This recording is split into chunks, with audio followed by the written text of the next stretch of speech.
not mandatory. We can be young, healthy, and happy. Your mother's blood could be very valuable for Dr. Gruder's research. So you want to buy her blood? Amongst other things. Where have you taken me? To a place where your feet never touch the ground. All right. So I'm here with Paul Bunnell. He is an amazing indie filmmaker, and I got to watch 3 of his movies, and I had fun with each one. I actually enjoyed these films. So thank you, Paul, for coming on here. I'm really excited to talk to you about your career and all that. Oh, you're welcome. Thank you for watching the movies. Usually I have to tie people down to do that. So what was your inspiration in becoming a filmmaker? How did it all begin for you?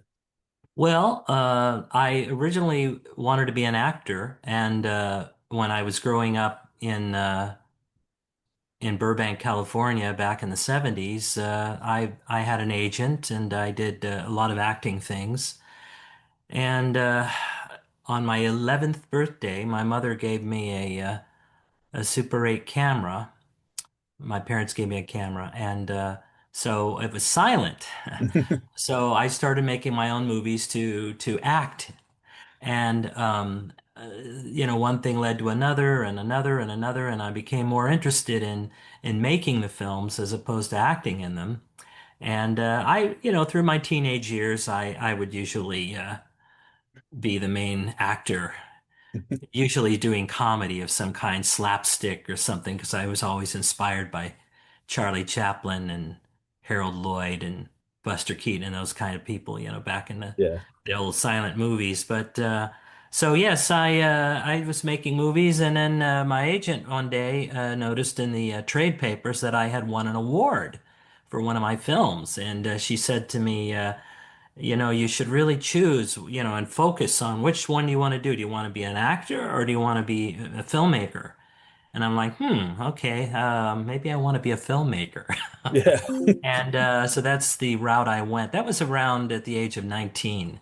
And I had already made some interesting short films by that point. So yeah, I decided I could still do the acting thing now and again, but I really, because I'm kind of a ham, but Right. I thought, well, I really want to kind of make movies. That seemed to be more up my street, Yeah. so to And speak. and one of the ones I saw was That Little Monster, which came out in Oh, 1994. yes, I have a Yeah. DVD here. And I absolutely loved it. I felt it reminded me of like some of the stuff from like Ed Wood and Tim Burton and Yeah. David Lynch, especially Tim Burton because of the baby, because the baby looked like something that could have came out of Pee-wee's Playhouse, the way The it was done. baby. Yeah, the baby, the And basketball head baby. Well, that's an interesting movie. This thing came about because again, at the time, I was in my 20s when I made this, and I was trying to get a directing career. So I had in those days, before the internet and all this, you just get on the phone and you make phone calls and, hey, I'm a director. Would you like to meet with me and talk about, I've got ideas. Okay, well, click. But I did get a hold of one company that was making a series called Monsters, and that was in the late 80s. oh And yeah. Monsters, they seemed to be somewhat interested in having me to direct one of their episodes. And one thing led to another, and then the main contact there passed away. The guy that I was talking with, a producer, I want to say his name was Tom Allen, but it's been so many years. And then I met, I think the other producer, I think it was Anthony Santa Croce or one of those guys. Hmm. And, I brought in my short film, my latest movie, and I showed it to him on the TV screen while he was taking phone calls, not really paying attention. And he said, all right, that's good, kid. We'll get back to you. And, basically it never happened. So I'm like, Yeah. well, yeah, I had written this short thing specifically for monsters. I formatted it and everything, and I thought, well, if they're not going to have me on the show, maybe I can just make the movie myself and use it as a calling card. So that's exactly what I did. But then I expanded it because Monsters, the TV show, never would have gone in black and white, and I Right. wanted to do black and white. And then it turned into some kind of more artistic venture, something that I can do with no people, without being held back. So I enjoyed it, but the only problem with that film was it took me 3.5 years from start to finish because we would shoot on weekends and, Yeah. get the equipment out. And it was more ambitious for me because I was shooting on 16 millimeter. Prior to that, I'd only shot on Super 8. So 16 millimeter, you had to take it to the lab and, then ultimately you had to make a print and all of this stuff. Mhm. So I still have 16 millimeter prints that I could play on that projector down there. Oh, nice. But anyway, and I think a lot of my inspiration did come from David Lynch and Eraserhead on that one. And just really, it truly though, aside from that, I wasn't trying to copy or emulate any other director. I did have my own style and my own weird, bizarre sense of humor, and that's kind of what I put into the film.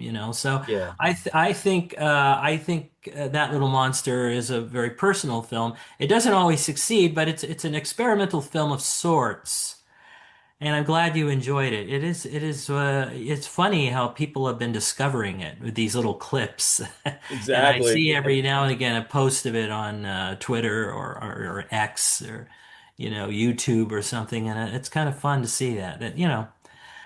But I'm hoping to get an HD transfer of it because I'm working on a release, a limited edition release with a company of the Ghastly Love of Johnny X, and for the first time, we want to have that little monster available in HD because this was only standard def. Well, Right. this was a DVD that Elite Entertainment put out in 2002. They did a great job.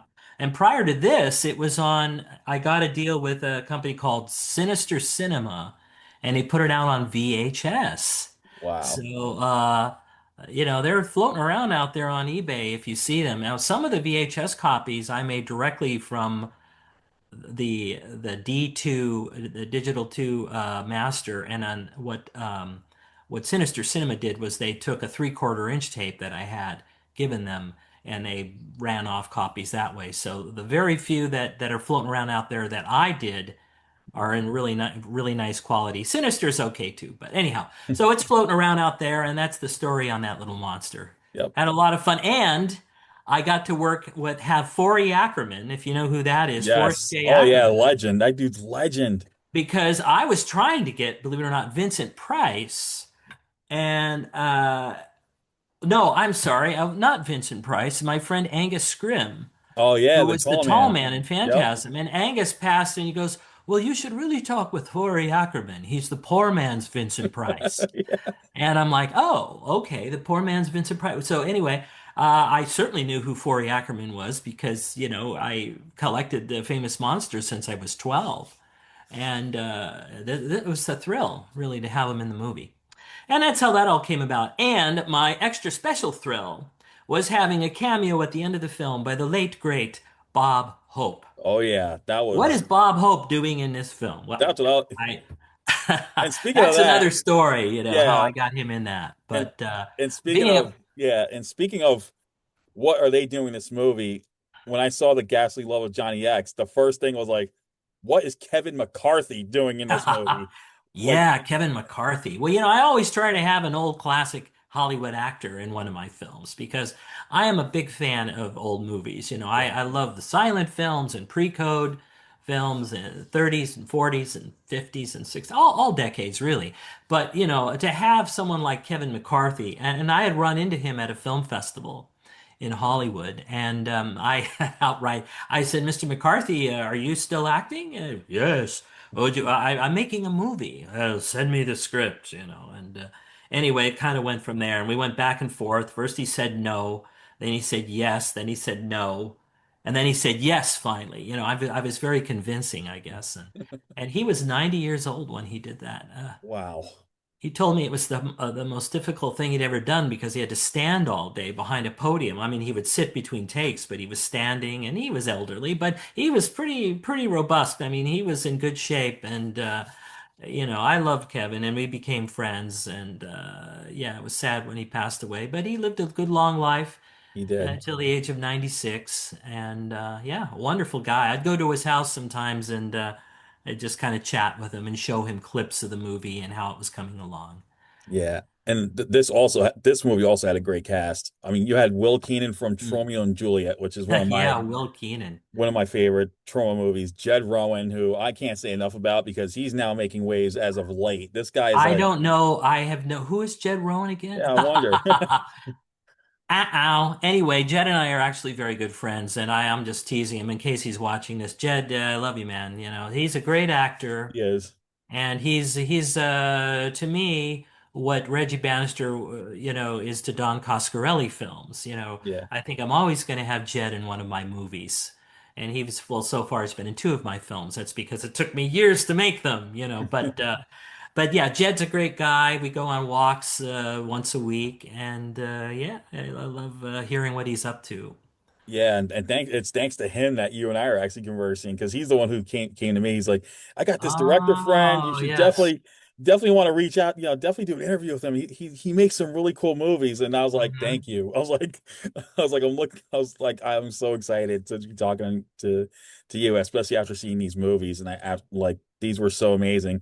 And what I really loved about the Ghastly Love of Johnny X is I could tell that you have this passion for like the older films because this was Mm. like the 1950s sci-fi meets teen delinquent with a dash of I thought John Waters' Crybaby, which is inspired by the 50s cinema as well, and just everything all together. It was just amazing. We love this film. This to me is a very personal film, a massive labor of love. Hey, I thought 3.5 years to make that little monster was a long time, but would you believe 9 years to Wow. finish this movie? Man, oh man, oh man. I'll tell you, we started shooting in 2004 and I ran out of money, and I thought, well, this was my first 35 millimeter feature. I want to shoot on a real 35 millimeter film, Yeah. and why not do it in black and white? I think my favorite format is a widescreen black and white. So I went out and did this ambitious thing with not very much money, Mhm. and then about 10 days into shooting throughout that year. I'm like, well, we have to stop. We have to find more money because we're gonna need a bigger boat, Yeah. basically. And so we got a bigger boat eventually, but it took 6 years to get us that boat. And I would be calling the actors up every year. Hey, how you doing? How you looking? You get your hair cut? You gain any weight? We're still gonna make that movie, and they kind of Will Keenan said he would just kind of humor me and go, yeah, yeah, okay, great, yeah. And then finally, 6 years, I said, yeah, okay, I think we got the money. And we got the money. And sure enough, they thought I was kidding, but they realized it was really happening when the wardrobe trucks started showing up and, they were getting costume fittings and stuff. So yeah, it was, and there are scenes in that movie. There's one scene in the movie at the drive-in where there's a 6 year gap, literally, when Bliss and Chip are Mhm. sitting in the T-Bird at the drive-in Yeah. and they're talking. Well, that was shot in 2004, right? So they get out of the car, cut, they're walking through the drive-in, 2010, 6 years later. Can you believe Wow. that? You would never know it. No, it Look look carefully, but they look exactly. Maybe it's the black and white, or I got lucky actors, that took care of themselves. I think the only one that aged was me, but luckily I didn't have to be in the movie. So, Yeah, exactly. And then we can go right into a blind bargain, which did you mention your love of old cinema? This is mm. a reimagining of a 1922 lost Lon Chaney film. Yeah, And that one fell into my lap. That's an interesting project, a blind bargain. My friend wanted to make a movie. He had never made a movie before, and he'd known my work from Johnny X and That Little Monster and whatnot.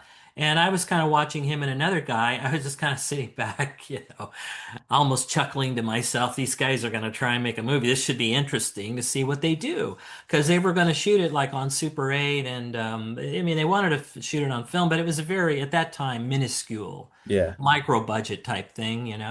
And the original director backed out, and he decided he didn't want to do it. And It just sort of fell into my lap. I'm like, John, okay, I can do this for you, but if I do it, we got to do it right, and we have to get some name actors, and I want to bring my crew in. People I've worked with before, and there's a lot of them that did Johnny X came over to do this film. And it was a great project. I mean, everything seemed to go smoothly. If I had only one complaint, it was that they only gave me 18 days to shoot the film, Oh yeah. which was rather tight. Now with Johnny X, we had about 32 days. So I feel that the quality of Johnny X is quite good, as is Blind Bargain. But when you're shooting on a super tight budget, you have to compromise here and there. But I Yeah, got through it, and I made my days, and we stayed on budget and everything. And I think it's a nifty little movie. it is, and I like that. Which Yeah. we not to interrupt you, but I'm a little proud of this. I just won this award in Portland, Oregon. This Oh is wow. best feature presented to me from the H.P. Lovecraft Film Festival, and I'm very thrilled to have this award. And Congratulations. That's awesome. I'm not a boastful person, but it's nice, to win an award like that. Film festivals are a tricky thing. But anyway, you were saying as you were Yeah, asking. this had a great cast. This one also a great cast too. Glover, like Mm, as the doctor, and then yeah. you have, of course, our good old friend Jed again. And this is the first time I've ever seen him with hair. So it's just like it just I was so tired of seeing Jen in every movie without hair. I'm like, you know what? I'm going to give you hair. I mean, I don't care what kind of hair it is, but from now on, that guy gets a tube because, as he likes to tell me, his head is a blank canvas, so you yeah, can do pretty much anything you want. And I'm like, okay, we'll give him a little wisp of hair. If it's an odd character, he was really the Igor character in of the yeah. movie.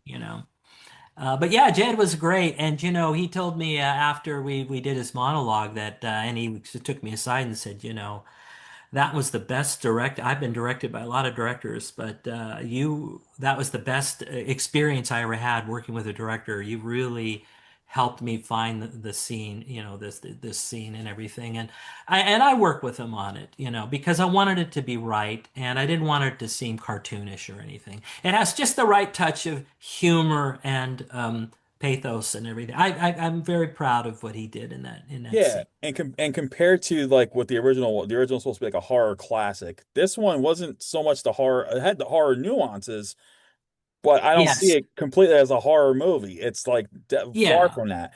But I Well, do like, because we reimagined it yeah. So it's like I and like set that it. mix of Hmm. 70s style, Hmm. comedy Yeah. drama, like like you would see back in the day, and Yeah, I whatnot. mean, again, if you look closely, it does have the quirkiness that you might see more exaggerated in the Ghastly Love of Johnny X.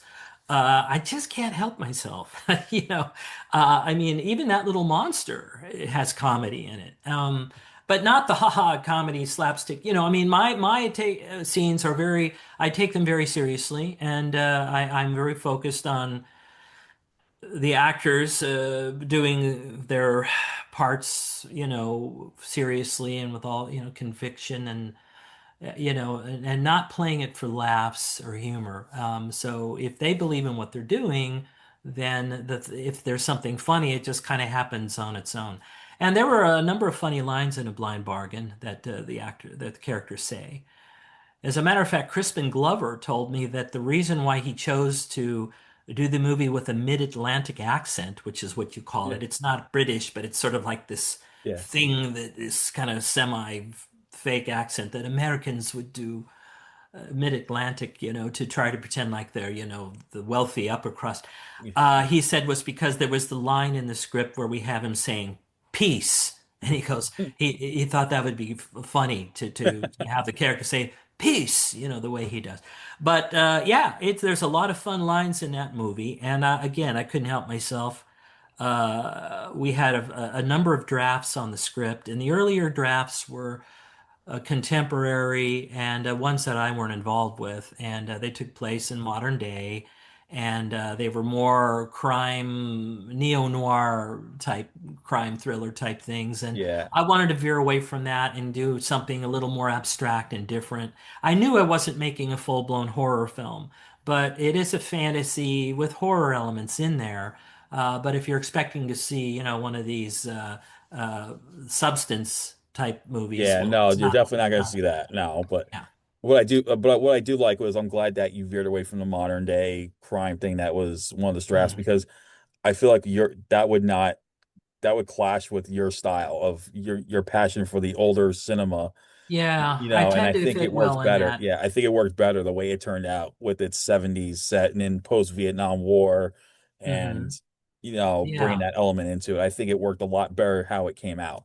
Well, I brought my friend Bing Bailey in, and Bing had made a horror film called Portrait of a Zombie, and we met at the Cinequest Film Festival, where both of our movies, Johnny X and Portrait of a Zombie, premiered in 2012 in San Jose, California. And so we remained friends, and I think he's a really good writer and a good director.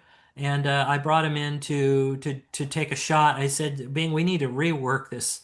These scripts are just not working, So he came up with the setting of 1970. He made Dominic the character in the movie the Vietnam vet. So he contributed quite a bit. And I kind of took all of those elements and ran with it. And then John Filatico came on with me, and we rewrote the script together because I really wanted to punch up the dialogue. I felt that it needed more of a quirkiness to it. And Bing, of course, wasn't always happy with the direction I went because he was more of the neo-noir thriller, but I think he's on board with it. It's always a compromise and working with different people and different visions. Sometimes you have happy accidents, and I think we had a lot of happy accidents on this film. I really do. I'm Yeah. very happy with the movie. I'm happy with all my films. The Ghastly Love of Johnny X. Boy, can you imagine sticking with something for 9 years? I mean, I this making a blind bargain was a new experience for me. We got the movie done in under a month, in 18 Yeah. days, 3 weeks, 3 6-day weeks, right? So we're shooting this thing, nonstop, nonstop, and I mean, and then we went right into post-production, editing and the sound mix and everything, and we had it out pretty quickly. I'm like, wow, this is a way to make a movie. If I only had more days to shoot it, I could have done a few more things I wanted to do, but I'm pretty happy with it overall, and the fact that we got to shoot it on film, real film. Yeah. That's wonderful. It That's really is. wonderful. I mean, nowadays, like recently, there was a director named Ryan Kruger. He shot a spiritual sequel to an 80s cult classic, Street Trash. He Mm. shot that film on 35 millimeter Yeah. and used all practical effects. So he went like the old 80s style Oh, of that's filmmaking beautiful. for this new film, and he did a heck of a job on it, and that's what it reminded me of. And there's some great film like there. I think there's some great new filmmakers out there. One of them I feel could have been inspired by that little monster, but I recently saw a movie called it's a short film called Effin' Nuts, and it had that same thing of like that little monster, but Okay. in this one it's like a couple, and the girl is afraid to introduce her new boyfriend to her parents, and it turned out her parents are Oh, like these giant peanuts. So it's just okay. like, so I was thinking of like Well, I was watching that little monster. I'm like, this is like reminds me of that Effin' Nuts movie I saw like a couple of years ago. It had that little same quirkiness and absurdity. Only this was like full vibrant color, where yours was yeah. old school black and Well, white. we all borrow from one another. We get inspired and influenced by other things that we've seen. And, I mean, for me, again, I've seen so many old movies. It just kind of makes sense. It's sort of the universe I live in cinematically. But and being a film collector, running movies on film, having actually edited that little monster on film with a work print on a flatbed Yeah, editing machine. It's sort of like I've done it all, and with Johnny X, we cut our camera negative. I mean, to make film print, we went in and we edited the movie on an Avid, same editor that did Blind Bargain, Russell Harnden, wonderful editor. And but with Johnny X, we edited the movie, and then they do a conform. So they cut the actual negative, the camera negative, and they assemble it into rolls, and then you go to the lab and you time that and you make prints. So I yeah. actually have 35 millimeter prints of the Ghastly Live of Johnny X Oh, that's that I could awesome. run in a movie theater, like if a repertory theater wants to run it on film. So I'm always thrilled when somebody wants to play it on film because it's kind of a cool thing to see now. Yeah, It's not so definitely. common because everything's digital, but DCP is great.